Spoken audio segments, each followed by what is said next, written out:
الوداع صرف ان کے لیے ہے جو آنکھوں سے پیار کرتے ہیں، کیونکہ جو دل سے پیار کرتے ہیں ان کے لیے جدائی نام کی کوئی چیز نہیں۔ تم زمین پر نہیں رہتے، تم اس پر گزر رہے ہو۔ درویشوں کے علاوہ دنیا کے باقی لوگ بچوں کی مانند ہیں جو کہ دنیا کے کھیل میں مگن ہیں۔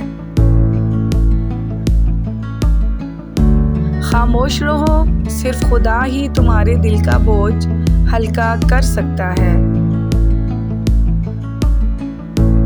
ہر کسی کو کسی نہ کسی کام کے لیے بنایا گیا ہے اور اس کام کی تمنا ہر دل میں ڈالی گئی ہے۔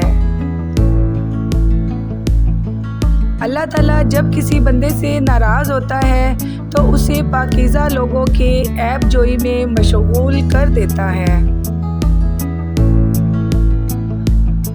جینا چاہتے ہو تو پرندوں سے سیکھو، کیونکہ جب وہ چہکتے ہیں تو انہیں پرواہ نہیں ہوتی کہ ان کا چہکنا کس کس کو ناگوار گزرتا ہے۔ انسان کا دل اور نظر قابو میں نہ ہو تو وسوسے پیدا ہوتے ہیں۔ زندگی میں جب تم تنہائی محسوس کرو تو یاد رکھو خدا نے سب کو دور کر دیا تاکہ پیچھے صرف تم اور وہ رہ جائے۔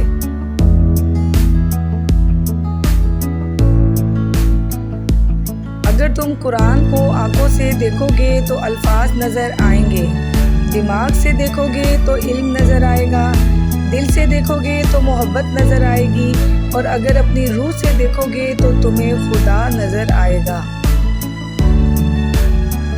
اتنا جھوٹ نہ بولو کہ تمہارے سچ سے اعتبار اٹھ جائے۔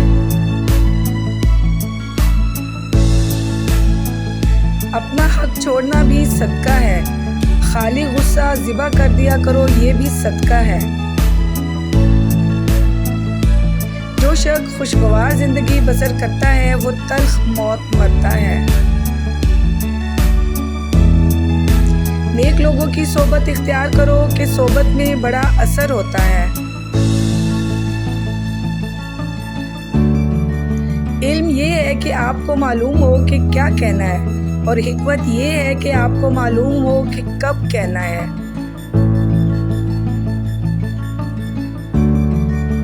پرندہ جب اڑنے کی ٹھان لے تو ہوا کو رستہ دینا ہی پڑتا ہے۔ صبر دراصل یہ ہے کہ جو تکلیف تمہیں پہنچے تم اس پر آہوازاری نہ کرو۔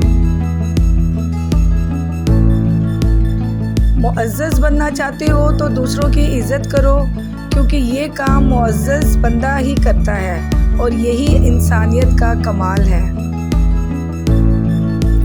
اللہ تعالیٰ اسے ولی بنا لیتا ہے جو بندہ یہ 4 کام کرتا ہے: کم کھاتا ہے، کم سوتا ہے، کم بولتا ہے اور لوگوں سے میل جول کم رکھتا ہے۔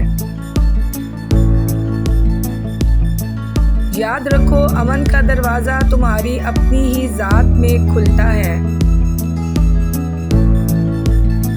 زندگی میں 2 لوگوں سے دور رہنا، ایک مصروف اور دوسرا مغرور، کیونکہ مصروف اپنی مرضی سے بات کرتے ہیں اور مغرور اپنے مطلب کے لیے یاد کرتے ہیں۔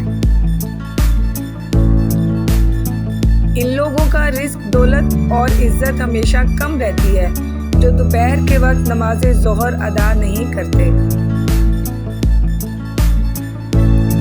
بعض تکلیفوں اور پریشانیوں میں انسان کے لیے خیر چھپی ہوتی ہے۔